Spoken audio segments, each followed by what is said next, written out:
Good evening and welcome to Chicago Tonight. I'm Brandis Friedman. And I'm Paris Schutz. On the show tonight, please consider being vaccinated as soon as you can. More Chicagoans will soon be able to get vaccinated from COVID as Illinois considers loosening restrictions. Plus, one of Cook County's top doctors on the vaccine rollout in Chicago's suburbs. None of us should ever be silent in the face of any form of hate. Renewed fears of anti-Asian violence as Mayor Lightfoot calls the Atlanta killings a hate crime. That and more in Spotlight Politics. They're moving really quickly. More unaccompanied migrant children are crossing the southern border. How the Biden administration is addressing the surge. Operators are able to run a delivery-only or delivery-focused business. What are ghost kitchens and why are some brick-and-mortar restaurants unhappy with them? Have time. And what scientists can learn about autism from the way a zebrafish brain lights up to the music of MC Hammer. But first, some of today's top stories. Chicago police say they have increased presence and patrols in the city's Asian American neighborhoods in the aftermath of the Atlanta shooting spree that left 8 people dead, most of them of Asian descent. In a statement, the department says it's monitoring the incident, which occurred at 3 massage parlors. Officials say it's too early to tell if the attacks were racially motivated, but a 21-year-old white male suspect is in custody. Mayor Lori Lightfoot addressed the incident, saying it wasn't an accident or random. Given that he went to 3 different locations, that he targeted Asian women in each of those locations, says to me that this wasn't anything random, that it was intentional, and it feels to me, as a former member of law enforcement, like a hate crime. Closer to home, a worker at a Roundy's supermarket distribution center near Milwaukee shot and killed 2 of his colleagues before turning the gun on himself, officials say. The attack happened last night in Economawalk, 30 miles west of Milwaukee, triggering a lockdown of the facility. The union steward says the men in their 40s were shot in different locations of the warehouse, and there were no known disputes between them and the shooter. The complex employs close to 1,000 people, and Roundy's operates Mariano's grocery stores here in Illinois. Illinois public health officials report another 1,600 cases of the coronavirus and 17 additional deaths. The state's case total is now 1,213,000, and 20,988 people have died. The state's vaccination rate today ticks up slightly to 12.6%. More than 4 million Illinois residents have received at least an initial dose of a coronavirus vaccine. But the door is set to open to many more, particularly as Chicago is expanding eligibility. Amanda Vinicky joins us now with more. Amanda, big question, who's going to be eligible and when? Brandis, first let's go with who is eligible now, because it is particularly limited in Chicago, limited to those over age 65, long-term care residents and staff, as well as certain frontline essential workers. Think emergency responders, as well as grocery store clerks.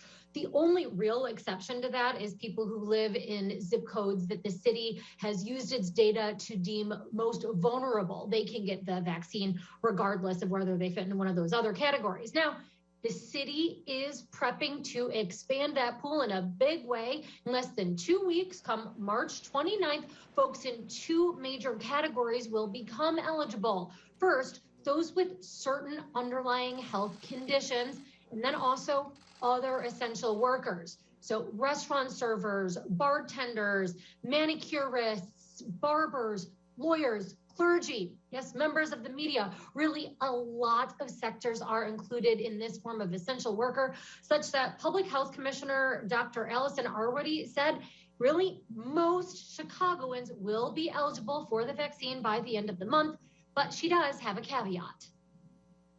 But just because you're eligible, it doesn't mean you're going to be able to be vaccinated right away. It's all going to depend on vaccine supply. We do not have a large amount of vaccine to release onto ZocDoc on March 29th because we have no vaccine sitting on shelves. So while eligibility opens to what's called the 1C pool in late March, folks within there really should expect to get their vaccine come they should have to wait. Some already says plan on April or May. And to be clear, we're not going to be done vaccinating Chicago in May. We'll definitely still be vaccinating hundreds of thousands of Chicagoans through the summer and beyond. But this is going to start feeling more like a traditional flu vaccine campaign, where the problem is not finding a vaccine, it's having the confidence in making the decision to get a vaccine. All of this can be a bit confusing, and that is in part because localities can do things differently. For example, the state of Illinois is in the it's calling 1B plus, and that is individuals younger than age 65 with certain underlying health conditions right now, by Illinois standards, are eligible, and that is things like cancer, pregnancy, heart conditions. And then, of course, you also have President Joe Biden recently saying that he wants vaccine eligibility opened up to any adult come May 1st. Governor J.B. Pritzker today indicated that that is a goal the state is aiming to meet.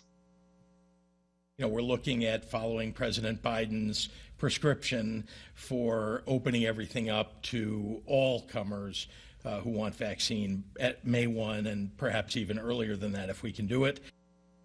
Already says that Biden's May 1st goal does give her confidence that the feds are going to come through with additional vaccines for the city. But despite Chicago already getting more doses from the feds than it has, including some 5,600 or so doses being given daily at that mass vaccination site at the United Center, already says that that is still not enough to meet demand. So Chicago, at least it seems less optimistic about that May 1st or earlier deadline. Now, there is one major group that is currently considered a frontline essential worker in Chicago and thereby currently eligible for the COVID vaccine within city limits, and that is teachers. Like this one, schools chief Janice Jackson says CPS began by offering the vaccine to those who physically been in schools throughout the whole pandemic. So administrators, security officers, those in food services, and then opening up the vaccine to teachers. And now, and I'm thrilled to report that as of today, we are announcing our vaccination program, but we have offered a vaccine to all Chicago Public Schools employees as well as vendors that work in our buildings. She says the next step is getting the remaining CPS staff who haven't gotten vaccinated to take the district up on the offer. She does say that CPS plans to hold sign-up drives, encouraging one-on-one conversations between colleagues, and it looks like it's going to become part of homework for students. Happy to announce that our students are going to be engaged in an interdisciplinary unit where they will learn about vaccinations as a whole, and we also want them to help spread the word in their families and their respective communities to encourage people to get the vaccine. Now, this announcement came on the 1-year anniversary of the date that Chicago Public Schools and schools throughout Illinois were forced to close down in-classroom learning because of the coronavirus. And Dr. Rahul Kaur is part of the vaccination effort with CPS. He's also the father of 3 CPS students and says that he vividly remembers that day in 2020. I remember that very well. There was so much fear, confusion, and us glued to the television. And here we are today. There's so much hope. So today, let's celebrate science. Let's celebrate the potential of gatherings and laughter and joy. Illinois has seen COVID cases decline as additional people are getting that protection from the vaccine. Earlier this week, Department of Public Health Director for the state, Dr. Ngozi Ezike, told legislators that it means Illinois could be looking to open up some more, not all the way, but at least lifting some of the current statewide restrictions, things that, for example, keep gatherings to 50 people or less. Pritzker today wouldn't give details, only saying this. We got together with leaders of various industries in Illinois to make sure that we're covering all of the stakeholders that would be interested from a business perspective. And then, of course, we brought our doctors from IDPH and others into meetings to try to figure out how do we phase in as things get better in the state. But he warns that the variants of COVID are a concern. Expect more from the Pritzker administration on this any day. He says news could be coming this week. Now, as for the vaccines, once Chicago does open up to that massive 1C pool, Dr. Arwady says, yes, it is going to be tougher for those that are in the narrower eligibility, 1A, 1B, to get an appointment. And she says, really, the focus continues to be on protecting seniors. So if you're over 65 or have a loved one who is, and you don't have the COVID vaccine yet, Arwady does encourage get an appointment booked within the next 12 days. Brandis, back to you. Amanda, thank you. And now to Paris with details on the surge of migrant children at the southern border. Paris. That's right, Brandon. Southwest border crossings are on track to reach the highest level in the last 20 years. That's according to Homeland Secretary Alejandro Mayorkas. This comes as U.S. Customs and Border Protections are encountering an increasing number of unaccompanied migrant children and some in warehouse-like detention facilities. The Department of Homeland Security recently directed FEMA to help with the surge. Here's a clip from the coordinator for the southern border. We're doing everything we can to make sure we have facilities that are appropriate for children so that they can be processed quickly and moved to sponsors, families, foster homes. That's what HHS does well, but we have numbers that require that we look for additional facilities. And joining us to discuss what's happening at the southern border are Lawrence Benito, Executive Director of the Illinois Coalition for Immigrant and Refugee Rights, Moises Hernandez, Vice President of the Board of Directors of Latino Progresando. He's an immigration attorney and owner of Hernandez Reynolds, an immigration firm, and Mary Meg McCarthy, Executive Director of the Heartland Alliance's National Immigrant Justice Center. Welcome all of you back to Chicago tonight. Mary Meg, share with us briefly what is happening at the border and the conditions that some of the children are facing. Well, what we're seeing at the border now is really not new. It's not a crisis, it's a challenge and an opportunity for our country. And what's happening is occurring for two reasons. One is children, families, adults are fleeing dangerous conditions in their home countries. Many have been traveling for years, for months, seeking protection in the United States. Lawrence. And for the second reason is we are in a situation where the Biden administration has been left with cruel and illegal policies from the prior administration. And some of these policies are being rolled back while others are not. The Biden administration is only allowing unaccompanied immigrant children into the country, but continuing what's known as Title 42, which bars other asylum seekers, including parents of some of these children, from entering the country. And Lawrence, Mary Meg is mentioning some of those changes. Can you go a little more in depth into how the Biden administration approach is different from the Trump administration approach? Well, they're allowing, two forms, as Mary Meg was saying, two forms of asylum seekers to come through, right? So folks that were in what was called the MPP, Remain in Mexico program, in addition to unaccompanied minors.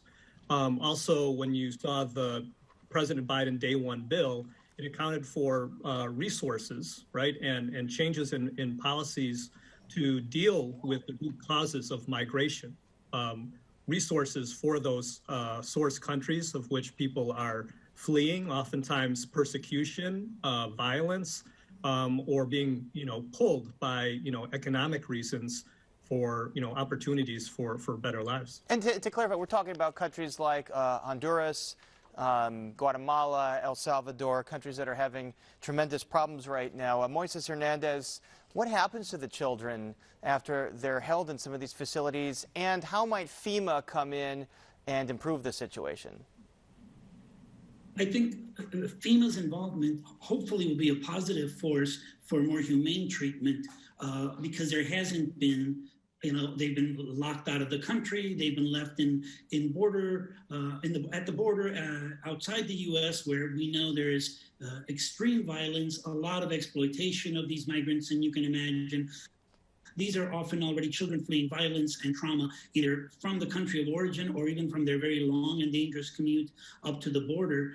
And the response for the previous administration has been, inhumane and really brutal. So I think having the administration calling in for resources like FEMA and the Department of Human Services certainly is an attempt to try to respond to this as what it is, which is a humanitarian crisis, a crisis of children in distress and need, sometimes fleeing violence, and frequently, being survivors of trauma. So I think getting the right tools, beginning to mobilize the right tools for the situation is certainly a positive response from this administration.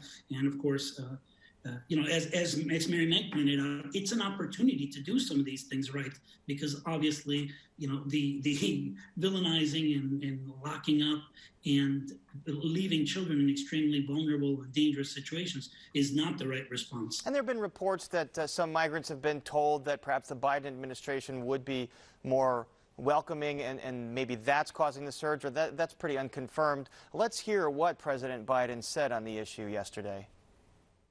I can say quite clearly, don't come, and we're in the process of getting set up. Don't leave your town or city or community. Mary Meg, we know that the Trump administration severely limited those who could seek asylum in the United States, basically zeroing it out, and limited the refugee program. Where are those programs now? Well, I think we're seeing, as Lawrence mentioned, this administration trying to roll back some of those really harmful policies and making sure that people will have a process to seek asylum. And the Migration Protection Protocol, the Remain in Mexico process, has ended, and people are able to come into the United States to an orderly and humane fashion. And that gives me great hope. But, Paris, I have to go back to what President Biden said. People don't leave their home countries because of what the President of the United States says. They leave because what's happening right there in their communities is dangerous. And they're faced with this impossible choice of leaving and coming and making a dangerous journey to the United States. And that's what we have to remember. We need a process for people to come in safe. Given that, Lawrence Benito, is there any way to tackle this situation without dealing with policy in those countries, and what does the policy have to be? Well, I think what's important to mention here is what's happening at the border is no surprise. It can be managed, and it must be managed humanely. So I had an opportunity before COVID to go down to the border. I was in Matamoros to see firsthand and to interview people about, why they made that journey and why they were applying for asylum. I mean, the fear of what they were facing in their home countries was real. It was incredible. And hearing the stories and seeing the conditions that people had to endure in Matamoros was not a place for children or families to be, living. And so I think what there needs to be is what FEMA is doing, rapid response funding to send healthcare workers, social workers, trauma specialists to assess, diagnose the problem, and get these children reunited with families here, many of whom are in the United States already, as quickly as possible. Obviously an ongoing problem. Moises Hernandez, we mentioned at the top the two immigration bills in the House right now, poised for passage in the House, uncertain future in the Senate. One deals with Dreamers, the other with undocumented farm workers. Tell us briefly what these bills would do. Well, first create a path to normalize Dreamers into a permanent status. You can imagine, while the DACA is a benefit for these youth to plan out a lot, youth who have grown up here, by the way, they're as American as anybody else. This is their country where they lived all their lives, studied, to plan forward with the certainty of a stable future in this country, and not just a work permit and a promised not to enforce deportation against you for a few years. So it would create a pathway by which they go through a normalized legal process of regularizing their status in a permanent fashion, which is, what has been called for by immigration advocates, and what, at least the surveys tell us most U.S. citizens want, a legal, orderly manner for these youth who were brought here as children to move towards a permanent status. And Moises, we have to leave it there. The other bill does deal with undocumented farm workers, gives them a path to some kind of documentation, permanent status in the United States. And our thanks to all of you for being here. Lawrence Benito, Moises Hernandez, and Mary Meg McCarthy. Thanks so much. Thank you for having us. Thanks, Paris. And now to Brandis Friedman for a look at vaccinations in Chicago's suburbs. Brandis. Paris, as we've heard Amanda report, the city is pushing ahead with expanding the vaccine rollout to include more people. Meanwhile, President Joe Biden has asked states to make everyone eligible by May 1st. But local governments in the Chicago area say that expansion is entirely dependent on vaccine supply. Joining us to talk about the vaccine rollout in suburban Cook County and more is Dr. Rachel Rubin, Senior Public Health Medical Officer and co-lead of the Cook County Department of Public Health. Dr. Rubin, welcome to Chicago Tonight, and thanks for joining us. So let's first take a look at the latest vaccine numbers for suburban Cook County. About 20% of residents have gotten their first dose so far. What grade would you give the county's rollout of the vaccine at this point? I'd probably give us a B+. I think that we've rolled out vaccine quite efficiently and quite fast, and the rate limiting step has really been supply of vaccine at this point. Chicago today announced that it's going to move into the 1C phase of the vaccination rollout. That's starting on March 29th in the city. Will the county be able to follow suit in the suburbs soon? We think so. As of this coming Monday, we're moving into the 1B+ tier because we have been able to vaccinate a fair amount of our 65-year-old and older residents of the county. And we hope to move into the 1C phase, shortly thereafter. We don't have a date on it quite yet. We want to see how things go when we expand to 1B+ this coming week. As you've mentioned, and as we've heard frequently, obviously, vaccine supply is the problem for many municipalities and public health departments. What would you say Cook County is doing to increase that supply? Well, unfortunately, it's not in our control. The federal government is pushing out vaccine, and our supply in the suburban Cook County is then run through the state. And then the state gives us an allotment of what a part of the overall supply that they receive from the federal government. And so whatever we're being allotted, which has been based on the proportion of the population that we have within suburban Cook County, plus we've been getting some extra supply. So the state has been generous because we have set up some larger mass sites. But it's been variable. Some weeks we've been getting what I would call a reasonable supply, and other weeks not. But overall, there's been much less supply than we would be able to push out if we had one. So there's still, of course, ongoing equity concerns over who is getting the vaccine. We know that Cook County has launched a pilot pop-up program to deliver shots specifically or to specific communities. How does this work, and who's eligible? Yeah, we have been engaging with a whole group of community-based organizations since the very beginning of the pandemic, but especially since the summer when we were ramping up our contact tracing program. And so we are working with these community-based organizations and others to engage their communities in terms of pushing out vaccine. And so that's one aspect. The other aspect is that this pop-up component of it is that we are going out into communities where we're bringing the vaccine to where people are. We know that especially certain of our communities, our Black and brown communities, our under-resourced communities, they don't have the transportation to get to these big mass sites. They may have disability issues and are not able to travel.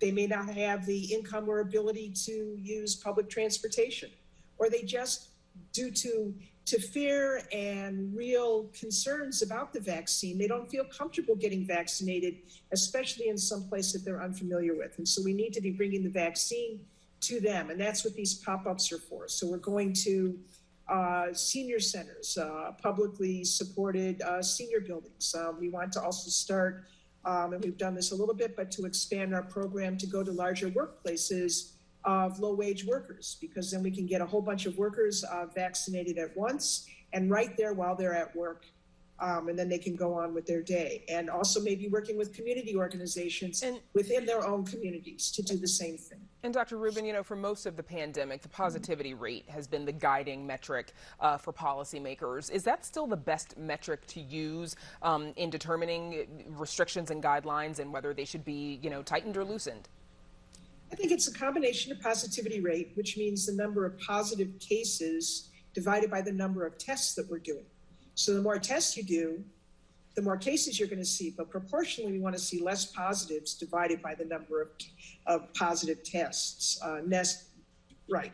And then in addition, it's important to also see how many new cases we're seeing each day, because even though the positivity rate may be dropping, and that may be largely due to us ramping up our testing, we also don't want to be seeing a lot of new cases each day.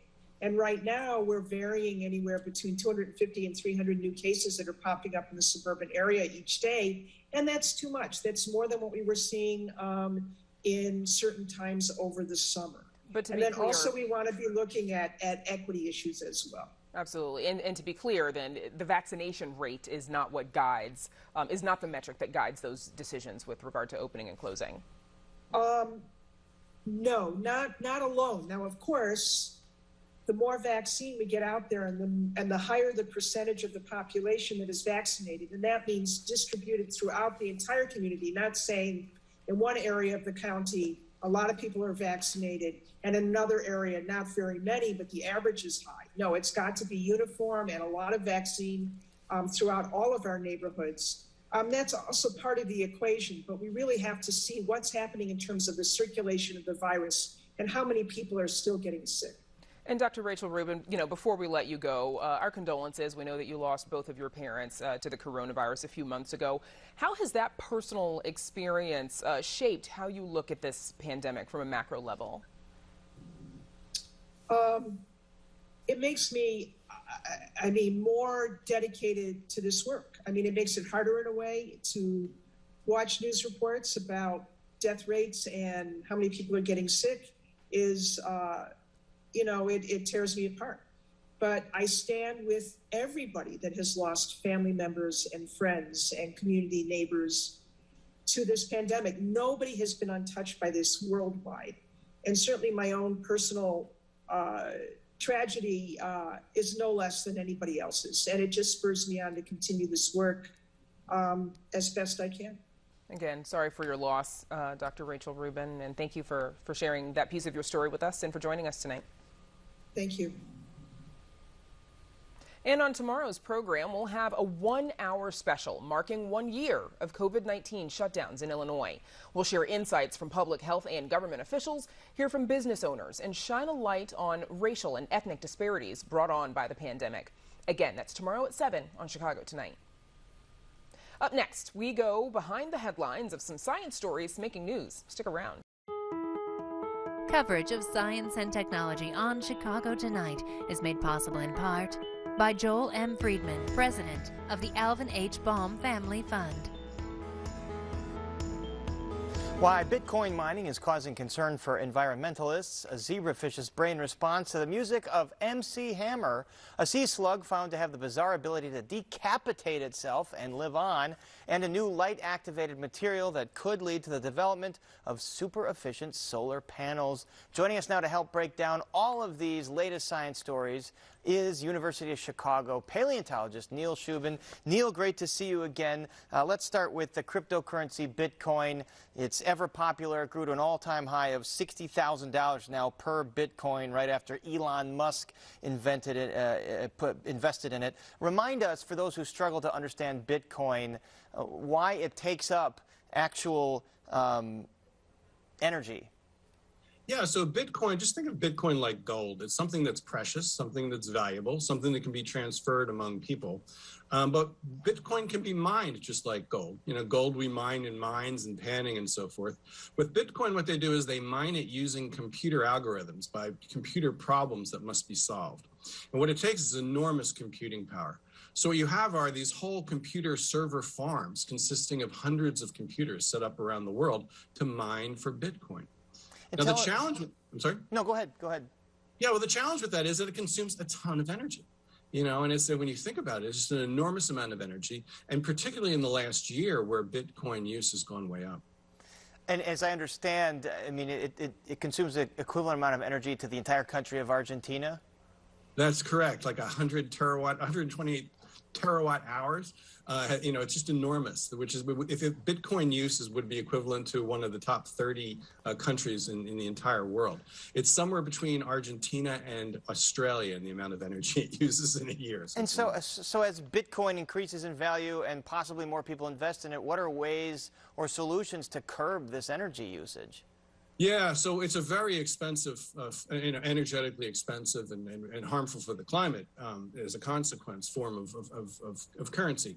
And so what that means is the more they can tether it to renewables, the more they can tether it to hydropower, the more they can tether it to solar power, wind power, and so forth, the better it'll be for the climate, of course.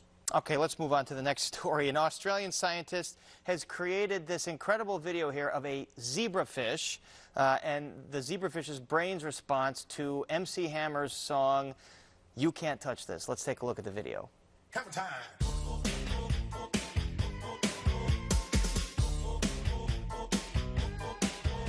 So you see sensors going off here in this fish's brain.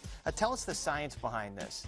Yeah, so the zebrafish is a little fish a few inches long, and they can actually see the activity of the brain. What you're seeing is calcium channels being turned on in the brain. It shows brain activity. And what it's showing is that different parts of the brain are active during different parts of the song. They're recording different sounds. So there's a specific region that's recording voice, another one for bass, and so forth. So it turns out there's incredible complexity to the neural responses to sound and music in these fish. So zebrafish can tell different types of sounds, whether it's a bass sound or a vocal sound. Is there any implications of this research beyond just the zebrafish? Well, what they want to do is understand the basic wiring of the brain. These researchers are actually interested in autism, and they've had these genetic models for autism, and that's how they discovered this. So they're actually looking at how autism may affect hearing and how processing sounds, and zebrafish, it turns out, are a very good model for that. All right, exciting research there. All right, let's move on to the next story. A scientist in Japan has discovered a sea slug with a really bizarre ability. Tell us what this sea slug can do. It can lose its head. So what it can do is, under the right circumstances... We can all lose our head, but this one actually physically its head does. from its body. It's amazing. Yeah. So basically, it just separates its head from its body under certain circumstances. And the body, after about a few weeks, withers away. But then the head just continues, just like this little head, a disemboweled head, eventually growing back an entire body. So how does this head survive conceivably without its organs or its ability to consume energy? It's a head with no digestive system. So what this head does is it swims around looking for photosynthetic algae. These are algae that are using the sun to process energy. So they consume these algae and steal the algae's chloroplasts, which are the part that does the photosynthesis. So they're stealing the energy and processing machinery from algae. So that's how they process energy without a digestive system. So it can cut off its own head from its body, regrow a body back, while the head just kind of crawls around and digests energy from photosynthesis. All right, so again, does this have any implications for any human-level research? Well, think about it. These creatures can build a whole body back from just a disemboweled head. How does it know how to build a whole body back? If you think about the applications to something like humans with regeneration, wound healing, that's something we should be jealous about. I mean, we don't want to lose our heads, separate our heads from our bodies, but being able to regrow body parts, that would be fabulous. And so these creatures do that. In fact, they do it with their whole body. So they're a good system for that. Okay, in our last story, in our last few seconds here, researchers at Tufts University, they've developed devices that can bend and twist in response to light. Explain that. Yeah, basically what these devices do is shine light. They can bend and twist, as you say. And what they have are two layers. One layer actually contracts when the light hits it, another expands. So they put those two layers together, and you all of a sudden have a bending strip. It can bend without any wires or any pulleys or anything like that. And how can material like this be used? Well, think about it as like a solar panels would be perfect, right? You have a solar panel that can respond to where the sun is in the sky and can move towards it like a plant. That would be a fabulous way of obtaining more solar energy from the sky. We're looking at video here of the light literally bending this material here. Fascinating. All right, Neil Shubin, excellent as always. Thank you so much. Great to be here. And now, Brandis, we go back to you. Always cool stuff with Neil. Thank you, Paris. Still to come on Chicago Tonight. Ghost kitchens, which rent out space to restaurants for delivery-only orders, are thriving during the pandemic, but some nearby residents are unhappy with their operation. And stimulus cash starts hitting checking accounts and state treasuries. Our Spotlight Politics team looks at how Illinois will and won't spend its federal money. But first, some more of today's top stories. The first of many redistricting hearings got underway today in Springfield as Senate Democrats start the once-a-decade process of drawing new legislative boundaries. The Senate Democratic Caucus says it's the first of many public hearings as part of a transparent process. But Republicans question why an independent process isn't being used. They want, and millions of Illinoisans want, for a redistricting process to result from citizens drawing maps, not politicians picking voters. I think it's fundamental that this committee address why that independent commission is not being utilized. The caucus says the delay in figures from the U.S. Census Bureau will create hurdles in redistricting. The committee is still planning to meet its June 30th deadline to have new maps approved. And just in time for the big game, the National Bobblehead Hall of Fame and Museum in Milwaukee says Sister Jean is getting her third limited edition bobblehead. The new one features Sister Jean in her wheelchair wearing a maroon and gold Loyola leather jacket. The Loyola men's basketball Lucky Charm received a bobblehead in her likeness after the team's 2018 run to the Final Four. After being the museum's bestseller of all time, it was outsold about a year ago by Dr. Anthony Fauci. There's a new business model helping some through the pandemic, but it's cooking up trouble with some local residents. Evan Garcia joins us now with the story. Evan. Thanks, Brandis. Ghost kitchens are facilities that rent out kitchen space to restaurants for delivery-only food orders. These companies have thrived during the COVID-19 pandemic, but one particular ghost kitchen in the North Center neighborhood is drawing criticism from the aldermen and some neighbors. I visited Cloud Kitchens on Chicago's North Side to learn more. Employees of Monty's, a restaurant specializing in Philadelphia cheesesteaks, are cooking and sending orders out of Cloud Kitchens, a ghost kitchen that opened in Chicago last year. At some points of the day, there's two cooks, somebody up front that bags it up, takes it out to the front. The Cloud Kitchen hires the people in the front that you pick up from, so we don't have to leave the kitchen. We don't deal with any of that. This ghost kitchen is renting out 11 of its 20 commercial cooking spaces to restaurants that prepare orders, which are then delivered by drivers from apps like Uber Eats and Grubhub. We've been here since the end of October, and it's a great opportunity. It's gotten us back on the map. I mean, we were closed for a month and a half. For Monty's, this 250-square-foot kitchen is a temporary fix. Last September, a fire shut down the restaurant's brick-and-mortar location about a mile south of here. We had coolers up in the front, and, you know, the fire marshal said it was electrical fire. Maybe it was just too many things being plugged in. The shutdown of indoor dining during COVID-19 has benefited the food delivery industry. According to SEC filings, several top U.S. food delivery apps collectively saw billions of dollars in new revenue between April and September of 2020 compared to the year before. Deidre Suber is Cloud Kitchen's regional manager. Our business model was definitely thriving before the pandemic. I think one thing that's been great for us during the pandemic is that we have been, a lifeline, but also a great way for restaurants to pivot and adjust their growth strategy in the wake of the pandemic. The Cloud Kitchen's location on Rockwell Street is one of 5 operated by the Los Angeles-based company in Chicago. Here in the North Center neighborhood, the ghost kitchen hasn't exactly been met with open arms. 47th Ward Alderman Matt Martin has been critical of Cloud Kitchen's plans since they announced them for this location in 2019. The increase in traffic, the parking problems that resulted, as well as very problematic virtual altercations involving not just the third-party delivery drivers, but at times the traffic aides themselves have made, have really created the biggest business problem that we have in the ward right now. Scott Weiner runs 20 restaurants and bars through his 50/50 restaurant group. He says Cloud Kitchen's getting city approval to open in a light industrial zoning district like Rockwell Street puts brick-and-mortar restaurants at a disadvantage, especially after a devastating year for the hospitality industry. It doesn't look good for restaurants that are on commercial streets that are meant to have restaurants when somebody can open up in a manufacturing district at, a quarter times the rent and undercut them. So I do see Cloud Kitchens being an existential threat to the local mom and pops. Cloud Kitchens says they're working with the community and city's Department of Business Affairs and Consumer Protections to work through the complaints the Ghost Kitchen is receiving. Meanwhile, Monty's plans to return to its original location by the end of summer. To address complaints, Cloud Kitchen says it's working through a mitigation plan that includes more parking and added security, among other measures. A third security community meeting between the company, neighbors, and city officials is scheduled for this Monday. Brandis? And Evan, can you give us a little bit more background on this company, Cloud Kitchens? Sure. The company is based in California. They actually have ghost kitchens across the country in 17 different U.S. cities. It's founded by Travis Kalanick. Now, he's the co-founder of Uber and was its CEO before he stepped down in 2017 amid allegations of harassment, bullying, and other complaints.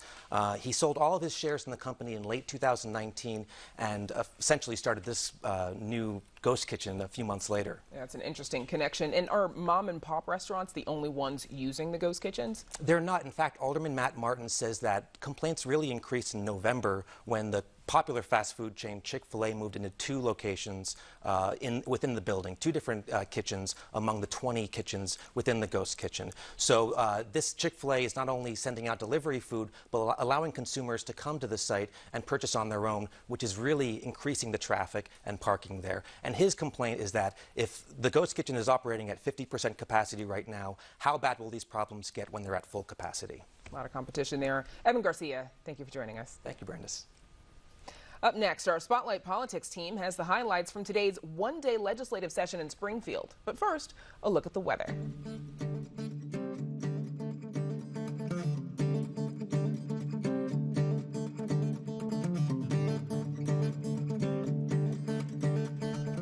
After a shooting spree in Atlanta leaves 8 dead, 6 of them of Asian descent, national and local political leaders denounce the violence and offer messages of support to Asian Americans.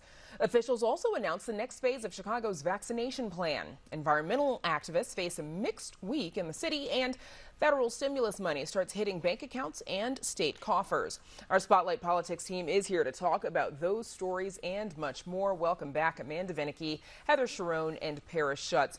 So let's start with earlier today, Vice President Kamala Harris reacting to the shooting spree in Atlanta, saying that while the motive is still under investigation, the U.S. stands behind Asian Americans. We stand with you and understand how this has frightened and shocked and outraged all people, but knowing the increasing level of hate crime against our Asian American brothers and sisters, we also want to speak out in solidarity with them and acknowledge that none of us should ever be silent in the face of any form of hate. And Heather, we today also heard from Mayor Lightfoot and Police Superintendent David Brown on this case. What do they have to say? Well, Mayor Lightfoot, who is, of course, a former federal prosecutor, said she thought what happened last night in Atlanta was clearly a hate crime, even though local authorities have not yet made that charge. We also heard from Superintendent Brown that he had stepped up patrols in Asian American neighborhoods in Chicago and that they had reached out to community groups to address any concerns while reminding people that there's no active threat against anyone in Chicago Chicago, but it was sort of the worst case scenario, as we've seen a rise in hate crimes directed against Asian Americans. And we've heard the mayor talk about the fact that she holds former President Donald Trump, directly responsible for using racist terms to refer to COVID-19. And Paris, to that end, what have officials said about the rise of anti-Asian rhetoric and violence? Well, they've universally condemned it here in Illinois, Brandis, and by some estimates, the last year saw a 150% increase in hate crimes against Asian Americans. Josina Morita is the chair of the Asian American Caucus. She is a commissioner on the Metropolitan Water Reclamation District. She has called for things like the Illinois General Assembly to pass bills that are circulating right now that would mandate the teaching of things like the Chinese Exclusion Act and Japanese internment in American history in schools in Illinois. Chinese Exclusion Act is something that PBS ran a documentary series on by Rick Burns, Ken Burns' brother. It's a really insightful and informative sort of period in American history, and look into that period. So these are the things that are part of the conversation right now, and what happened last night certainly amps up that conversation to a new level.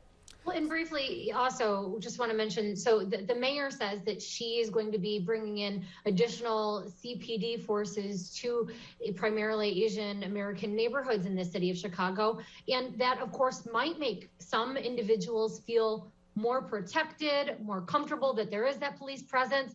It very much, I think, says the opposite for some individuals. And this gets back to something that we've talked a lot about. Everybody in Chicago, I think, has, and that is distrust between law enforcement, between Chicago police and particular residents of color. And that is another issue to tackle, a good move or a bad one for some.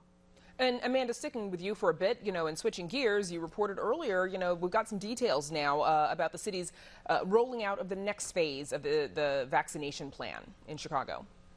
Yeah, and a couple of things that didn't have the opportunity to cover is, number one, that when Chicago does expand into this 1C period, Dr. already said, really, it's just for Chicago residents. It may get to the point where employers will be holding mass vaccinations, or vaccinations anyway, at places of work, and then fine. Or if your doctor deems you vulnerable and gives you a shot, it doesn't matter where you live. But that 1C period would really be just for Chicago residents. Of course, I'm curious about what that will mean, given that the state of Illinois, it seems, is going to be expanding eligibility to anyone sooner. We just heard the governor say something to that end.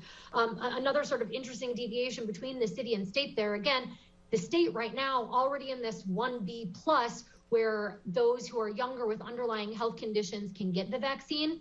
Chicago does include some conditions that the state does not, for example, HIV, and then vice versa. The state of Illinois considers smoking to be one of those health conditions. In Chicago, that is not on the list as something will make anybody under age 65 eligible for a vaccine. No, Heather, a lot of people are trying to be patient and anxiously waiting for their turn to get the vaccine. Meanwhile, Block Club Chicago is reporting that a West Side hospital was vaccinating staff and employees at Trump Tower.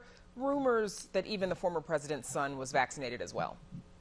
That's right. And Mayor Lightfoot was asked about that today, and she said she was disappointed and had asked the health department to look into it further, to do some digging, as she said, to figure out what really happened. Cranes Chicago reported just a little bit ago that the doctor who owns the unit in the Trump Tower said he was just joking about vaccinating the former president's son.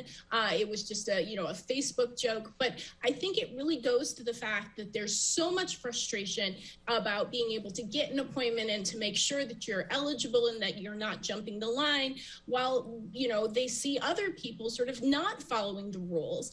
And it was somewhat of a black eye for Mayor Lightfoot, because the very first vaccines way back in December were at Loretto Hospital, where these vaccine doses came from, and they had really showcased the city, that is, as Loretto Hospital, as somebody who's doing it right.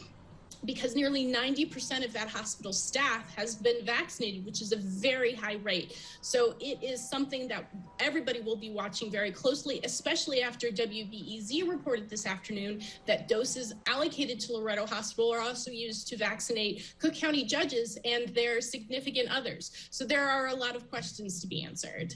And Heather, sticking with you as well, some mixed news this week for environmental activists in Chicago as the city delays the permit for that metal recycling plant on the southeast side. We've all heard of General Iron by now, but aldermen did make some concessions in a clean air ordinance.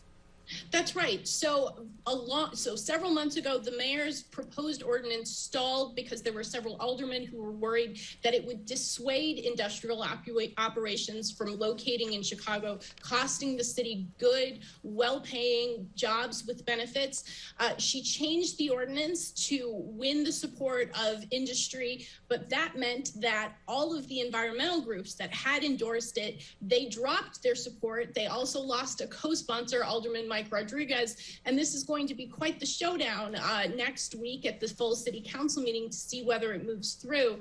Some aldermen think it's fake reform in name only, that won't really improve air quality on the southeast side and the west side, where the impacts are most severe. Now, Amanda, you spoke with Governor Pritzker as the state marks a year since the first COVID shutdowns. Here's what he said about why he hasn't gotten the vaccine yet. And I've said all along that I don't want to jump the line in front of anybody. And so I want to make sure that most of the people that are eligible in phase 1B+, which is what we're in now, are able to go and get their vaccination. And then I'll go get mine. But I'm staying relatively safe. I'm wearing a mask everywhere I go, following the mitigations. And so I'm hopeful that I'll get vaccinated soon enough. Amanda, are there folks who are concerned about why the governor hasn't gotten his shot yet? Certainly. I think that one of the phrases there I want to key in on, and that is wherever I go, and that is that he kind of goes a lot of places. He is, of course, the governor of the state, traveling. Just today, left his, was in Chicago earlier this week, was in Decatur today. He is the governor of the state, and should he get COVID, God forbid, become incapacitated, that is certainly a concern for folks. He is an elected official, and there is ostensibly a reason why elected officials, through federal guidance, as well as, frankly, his own, when he made legislators available within the group that could be eligible for the vaccine, there's a reason for that, being that they're out and about and needed to run government. So certainly I've talked to folks who say it's a concern, that it appears to be a PR move. Even I've spoken with legislators who say it puts them in a difficult spot because, again, they are out and about more, not really able to work from home as they've been working with constituents, but are fearful of getting photographed, for example, taking the vaccine when the governor himself has not. Certainly plenty of other politicians have already done so. Mayor Lightfoot, for example, got it right away and said that she was doing so to set an example. And yesterday, Illinois Comptroller Susana Mendoza joined us to talk about how the state plans to use an influx of federal stimulus money, and said the state is restricted from using any of it on its hugely underfunded pension system. Take a listen. Not a penny of this will go towards mistakes of the past or pension debt or anything like that. We're going to be fiscally solvent. That is the goal. And we're trying to stabilize our finances and inject some predictability and stability into our financial picture here. So Heather, what will the state use this federal cash for? Well, that is quite literally a question worth several $billion.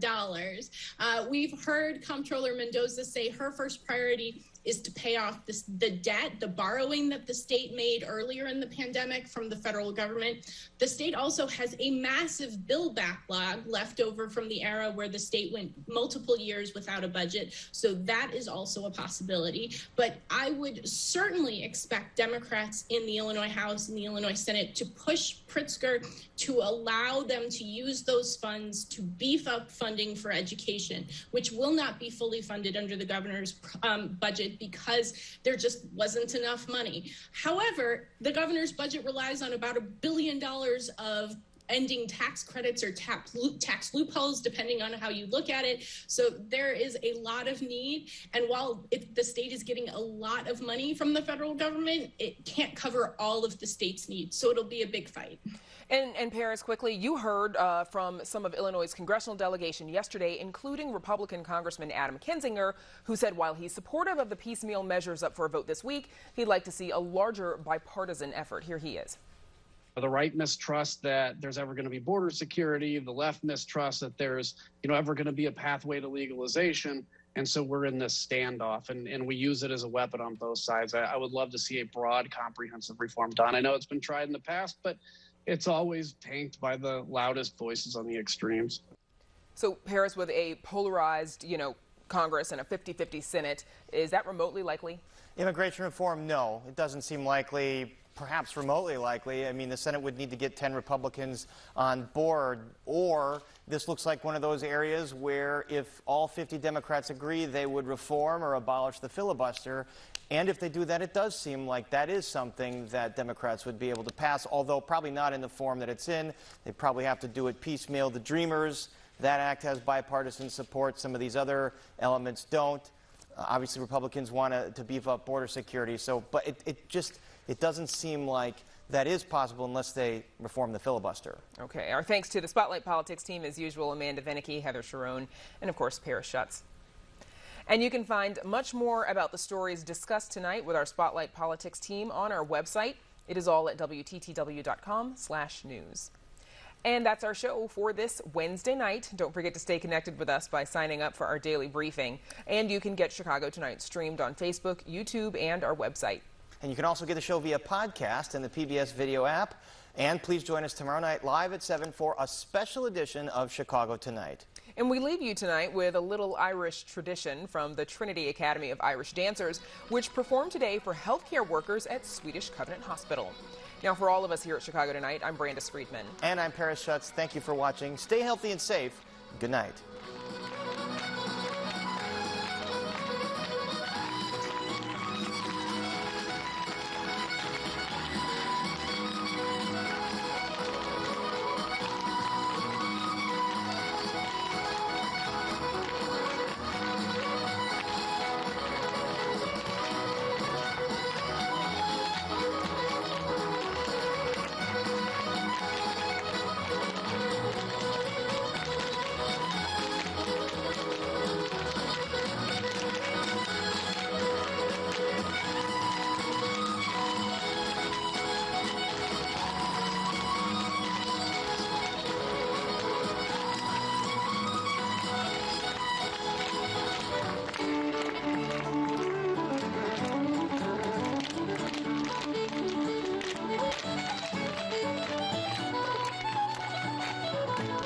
Closed captioning for this program is brought to you by Robert A. Clifford and Clifford Law Offices, dedicated to preserving the dignity and rights of all individuals.